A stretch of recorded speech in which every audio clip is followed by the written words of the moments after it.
Lecture number 60 part 2 end S 110। ठीक है, जैसे कि बोले थे पिछले लेक्चर में कि अभी लगातार 2 लेक्चर क्वेश्चन चलेगा, तो इस लेक्चर में भी सिर्फ क्वेश्चन है। ठीक है, ओके। पहला इलस्ट्रेशन है इलस्ट्रेशन नंबर 53, पेज नंबर 30.36। ठीक है, March 11 a group had 60% interest in subsidiary with share capital of 50,000 ordinary share. कोई सब्सिडरी जिसके पास 50,000 शेयर्स हैं, उसका 60% शेयर एक पेरेंट के पास है, मतलब 50,000 में से 60% 30,000। कोई पेरेंट है, उसके पास 30,000 शेयर है आउट ऑफ टोटल 50,000। ठीक है, the carrying amount of goodwill is 20,000 at March 31 March को गुडविल का वैल्यू 20,000 रुपया है। Calculated using PSNA method, calculated using the partial goodwill method. Partial goodwill method use हुआ है।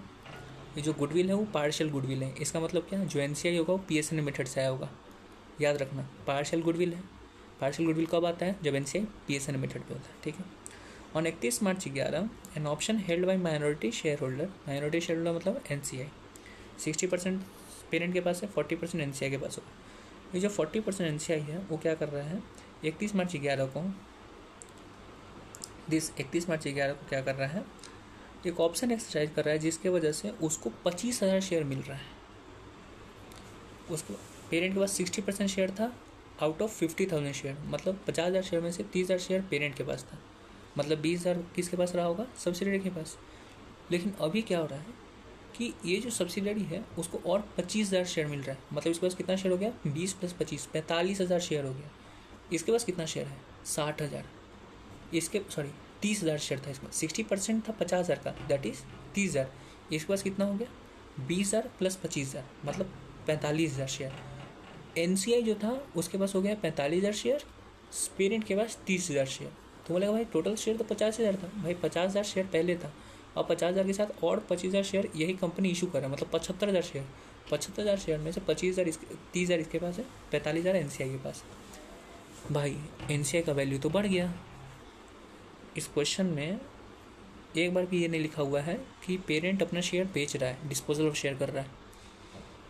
शेयर बिना डिस्पोज किए हुए उसका तो कंट्रोल खत्म हो गया, क्योंकि 45,000 शेयर दैट इज 60% अब NCI के पास है, पेरेंट के पास सिर्फ 30,000 है। 45 + 30 75,000 में 45,000 दैट इज 60% ऑफ 75,000 NCI के पास है, मतलब अब ये पेरेंट हो गया, मतलब कंट्रोल खत्म हो गया।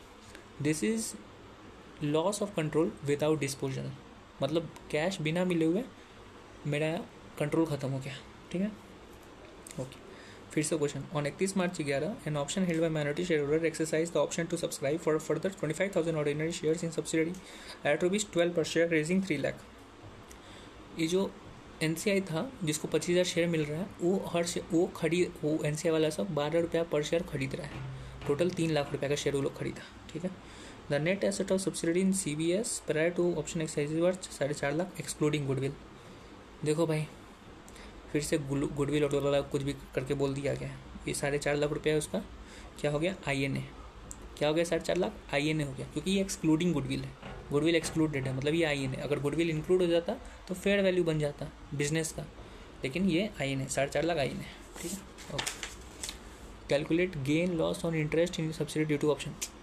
तुमको वही निकालना है, क्या करना है तुमको कि जो भी अभी चेंज हुआ, कंट्रोल खत्म हुआ, तो उसका जर्नल एंट्री देना है। ये कौन सा केस है, ये केस है without disposal loss of control. Loss of control होता है तो क्या करते हैं हम लोग, कंट्रोल जब खत्म होता है तो जब कंट्रोल लिए थे, डेट ऑफ एक्विजिशन जो हम लोग रिकॉर्ड किए थे सेलर का, step 2 step 3 step 4 INA NCI और गुडविल, ये तीनों जब रिकॉर्ड किए थे, जब हम लोग अक्वायर किए थे, उसको हमको अब रिवर्स करना होगा, क्योंकि लॉस ऑफ कंट्रोल हो रहा है।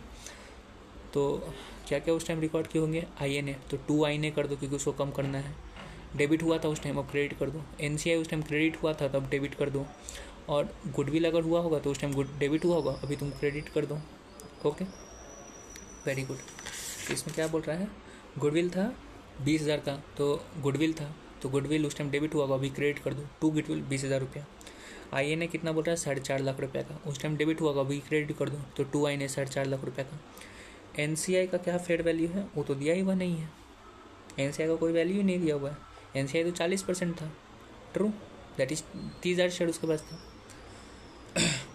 तो उसको तो कम करने के लिए डेबिट करना होगा, तो NCI account debit to INA to goodwill. INA और गुडविल का वैल्यू मिल गया, एनसीआई का वैल्यू तुमको भी नहीं मिला है। एनसीआई का फेयर वैल्यू कैसे निकालोगे? एनसीआई का वैल्यू कैसे निकालोगे भाई? एनसीआई का वैल्यू तुम पीएसएनए मेथड या फेयर वैल्यू मेथड दोनों में से कोई से निकाल सकते हो। यहाँ पे तो एक्सक्लूडिंग गुडविल दिया हुआ है, इंक्लूडिंग गुडविल सब बात होता तो समझ में आता, तो हम लोग वैसे करके निकालते हैं, लेकिन यहाँ पे तो ऐसे दिया हुआ है। लेकिन एक बात बोला हुआ कि पार्शियल गुडविल है। पार्शियल गुडविल है मतलब एनसीआई पीएसएनए मेथड से निकला होगा, तो एनसीआई को पीएसएनए मेथड से निकाल दो। पीएसएनए मेथड का मतलब INA into NCI percent. INA कितना है? 4.5 lakh. NCI percent is equal to 40%, तो 4.5 लाख इंटू 40% करोगे तो एनसीआई का फेयर वैल्यू एनसीआई का वैल्यू आ जाएगा, तो एनसीआई उतना से तुम्हारा डेबिट हो जाएगा। तो एनसीआई कितना से तुम्हारा फिर डेबिट होगा? एनसीआई तुम्हारा डेबिट हो जाएगा कितना से? 1,80,000 से। बस NCI account debit 1,80,000, to INA 4.5 lakh, to goodwill 20,000। Okay, perfect. एक बात और याद होगा, जब ऐसा हम लोग करते हैं तो डेबिट और क्रेडिट में 100% होना चाहिए। टू आईएनए 100% है, तुम्हारा डेबिट में कितना है? डेबिट में तुम्हारा है एनसीआई कितना है तुम्हारा? 40%। ये जो 60% है वो कहाँ गया? अभी वो 60% डेबिट में कम है, तो जनरली कैश अकाउंट डेबिट होता था, जितना बेचते थे उतना आ जाता था, लेकिन यहाँ तो कैश हम लोग को मिल ही नहीं रहा है, ये तो ऐसे ही कम हो गया मेरा शेयर। ट्रू, तो हम लोग इसीलिए कैश क्या करेंगे? हम लोग इन्वेस्टमेंट रिटेंड, याद होगा इन्वेस्टमेंट हम लोग क्या करते थे? डेबिट में कैश जितना हम लोग बेचें उसका परसेंट, जो एनसीआई उसका परसेंट, और जो अथी है इन्वेस्टमेंट रिटेन उसका परसेंट, तीनों परसेंट ऐड करते थे तो 100% हो जाता था, तो डेबिट और क्रेडिट मिल जाता था। आईएनए का 100%, इस तीनों का 100%। लेकिन यहाँ पे हमारा कैश मिल ही नहीं रहा है, 0% है, तो बाकी जितना भी 60% का हमारा इन्वेस्टमेंट है, तो वैसे करके तुम निकाल दोगे। तो ठीक है भाई, समझ में आ गया कि कैश 0 होगा, एनसीआई 1,80,000 होगा और बाकी का बाकी होगा। लेकिन इन्वेस्टमेंट कितने का होगा? इन्वेस्टमेंट जो रिटेन करे उसका वैल्यू क्या होगा? क्या वैल्यू होगा? तुम्हारे पास 60% शेयर है, मतलब 30,000 शेयर है, तो 30,000 शेयर का जो वैल्यू होगा वो लगा दो। तो 30,000 का वैल्यू क्या है भाई? कैसे पता करे भाई? शेयर प्राइस तो नहीं दिया हुआ है, शेयर प्राइस नहीं दिया हुआ, लेकिन फेयर वैल्यू ऑफ शेयर दिया हुआ है 12 रुपये, तो वैसे करके मल्टीप्लाई करके निकाल दो। तो इन्वेस्टमेंट अकाउंट डेबिट 3,60,000 से, कैश 0 से, एनसीआई 1,80,000 से, टू आईएनए 450, टू गुडविल 20,000। अब जहाँ भी डिफरेंस आता है वो पीएल में जाता है। याद होगा तुमको, जब भी हम लोग कंट्रोल खत्म होता है तब जो रिवर्सल का एंट्री देते हैं उसमें जो भी बैलेंस आता है वो पीएल में जाता है, ना कि अदर इक्विटी में। बस वैसे करके क्वेश्चन बन गया तुम्हारा, तुम कॉपी में भी देख सकते हो। ठीक है, नेक्स्ट इलस्ट्रेशन नंबर 54। ठीक है, पेज नंबर 30.37। इसमें क्या है? और parent purchase 80% interest in subsidiary for 1,60,000, NCI 20% होगा। कब खरीद रहा है? 1 अप्रैल 11 को। When the fair value of subsidiary net asset is 1,75,000, goodwill 20,000 arose on consolidation. जब खरीदाया था बिजनेस तो उस दिन गुडविल आया था 20,000 का, under partial goodwill method. Partial goodwill method है मतलब एनसीआई पीएसएनए मेथड से होगा। ठीक है, an impairment of goodwill of 8,000 was charge in CFS to 31 March 13। खरीदार है 1 अप्रैल 11 को, उस दिन गुडविल आया है 20,000 रुपये का, तो डे 1 गुडविल ये है।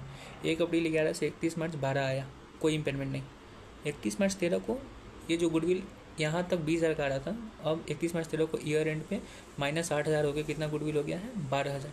तो गुडविल का भी वैल्यू कितना है हमारे बुक्स में? 31 मार्च 13 को 12,000 रुपया, ना कि 20,000 रुपये। ठीक है, no other impairment charge has been recorded. Parent sold its investment in the subsidiary on 31 March 14 for 2 lakh. Parent अपना इन्वेस्टमेंट बेच दिया सब्सिडरी में, कितना का? 2 लाख रुपए का, लेकिन कितना परसेंट बेचा वो तो लिखा ही हुआ नहीं है।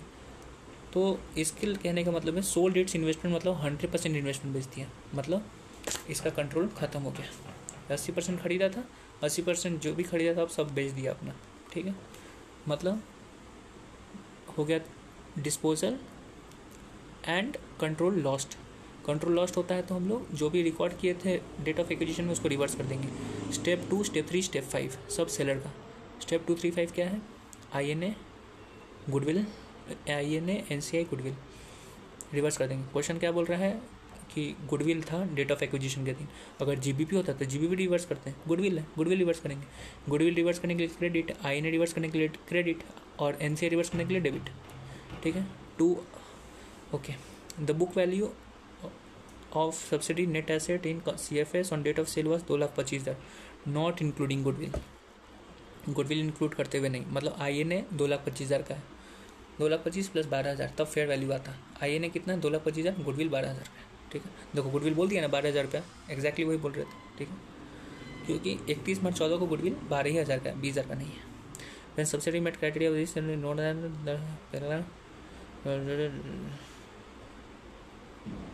Parent SFS। अब हमको ढूंढना है वही जो भी हमको एंट्री देना है, एंट्री देके तुमको SFS और CFS दोनों बनाना है, ठीक है। ओके बनाते हैं, ठीक है भाई। तो पहले एंट्री देते हैं, एंट्री किस चीज़ का होगा, रिवर्सल का। तो NCI account debit to INA to goodwill, goodwill किया तुम्हारा 12,000 से, INA किया 2,25,000 से। NCI का वैल्यू कैसे निकालोगे, NCI का वैल्यू निकालने के लिए दो मेथड है, फेयर वैल्यू या फिर PSNA मेथड। यहाँ पे पार्शियल गुडविल बोल रहा है, मतलब PSNA मेथड से निकालना है। 2,25,000 इंटू तुम्हारा 20%, वैसे करके निकाल दोगे तो तुम्हारा NCI का वैल्यू निकल जाएगा, ठीक है। NCI कितना परसेंट है, 20% है। हमको कैश कितना का मिल रहा है, 80% का। तो इन्वेस्टमेंट रिटेन कर रहे हैं, कुछ नहीं कर रहे हैं, तो investment retain 0%, cash account debit 80% का 2 लाख रुपया, NCI 20% का दाम जो भी हम अभी निकालें PSNA मेथड से वो, टू INA 2,25,000, टू गुडविल 12,000 रुपये। जहाँ भी डिफरेंस आएगा वो चला जाएगा कहाँ, P&L अकाउंट में, ठीक है। बन गया जनरल एंट्री। जनरल एंट्री हम सही बोले हैं कि नहीं, हाँ ब्रो जनरल एंट्री एकदम सही है, ठीक है, परफेक्ट। हमको इसमें SFS और CFS बनाना है। तो CFS का तो जनरल एंट्री दे दी है, जब बिजनेस बेच रहा है तो वो CFS का ही जनरल एंट्री है, ट्रू। वो जनरल एंट्री किसका होगा, CFS का। अभी तक जितना हम जनरल एंट्री बोल रहे थे, ये स्टेप एक्विजिशन का, डिस्पोजल का, ये सब कहाँ का जनरल एंट्री, सब CFS का जनरल एंट्री है। SFS में क्या होता है, SFS में CFS का क्यों जनरल एंट्री है, क्योंकि भाई जब खरीदाया था तो CFS में रिकॉर्ड हुआ था वो सब, तो इसलिए तो हम लोग जो SFS में इन्वेस्टमेंट रिकॉर्ड था वो CFS में नहीं ला रहे थे, समथिंग। तो ये जनरल एंट्री रिवर्स भी होगा, कहाँ होगा, CFS में होगा, ठीक। SFS में क्या होगा भाई, SFS में क्या दिखा रहा होगा, अपना इन्वेस्टमेंट दिखा रहा होगा। उसका इन्वेस्टमेंट कितना से दिख रहा होगा, 1,60,000 से, 1,60,000 का उसको इन्वेस्टमेंट, क्योंकि कैरिंग अमाउंट पे आ रहा है। क्वेश्चन में बोला है कि कैरिंग अमाउंट पे दिख रहा था, 1,60,000 पे दिख रहा था उसका इन्वेस्टमेंट। कितना बेच रहा है, 100% बेच दे रहा है। पहले इससे पिछले लेक्चर में देखे थे कि 40% अपना बेचा था, यहाँ पे 100% बेच रहा है। तो कैश अकाउंट डेबिट कितना, 2 लाख रुपया, टू इन्वेस्टमेंट 1,60,000, टू जो भी प्रॉफिट हुआ 40,000 रुपये का, वो P&L में जाएगा। बस क्वेश्चन बन गया तुम्हारा, ओके परफेक्ट। अब इसके बाद क्या है, इलस्ट्रेशन नंबर 55। इसमें क्या है, इसमें कुछ खास है क्या, नहीं एकदम कुछ खास नहीं, सब कुछ एकदम सेम है। तो क्वेश्चन वैसे बन जाएगा, इलस्ट्रेशन 55 भी बना लेना, ठीक है, परफेक्ट, एकदम परफेक्ट। अच्छा लेक्चर में एक मिस्टेक हो गया मेरे भाई, क्या, नहीं कोई मिस्टेक नहीं हुआ, ये लेक्चर 60 पार्ट 2 ही है, दिमाग से उतर गया था मेरे, ठीक है, ओके बाय बाय।